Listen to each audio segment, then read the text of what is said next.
அஸ்ஸலாமு அலைக்கும். கஷ்டங்களையும் வேதனையும் தாங்கியே பாதி வாழ்க்கை கடந்தாச்சு. இன்னும் மீதி வாழ்க்கை தானே, அதுவும் என்ன புதிதாய் தரப்போகிறது? வாழ்ந்துதான் பார்ப்போமே. மனிதனாக வாழ்வது எளிது, ஆனால் மனிதாபிமானத்தோடு வாழ்வதுதான் பெரிது.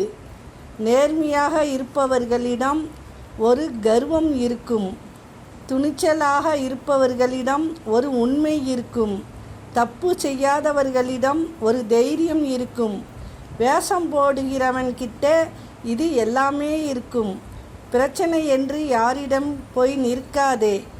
ஆறுதல் சொல்பவர்கள் சிலர், ஆனந்தப்படுபவர்கள் சிலர், அவனுக்கு வேணுடா என்று முதுகுக்கு பின்னால் பேசுபவர்கள் பலர். அதிகாரம் செய்யும் இடத்திலே இருந்தாலும் அன்பாய் பேசுங்கள்.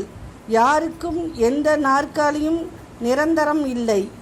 அஸ்ஸலாமு அலைக்கும்.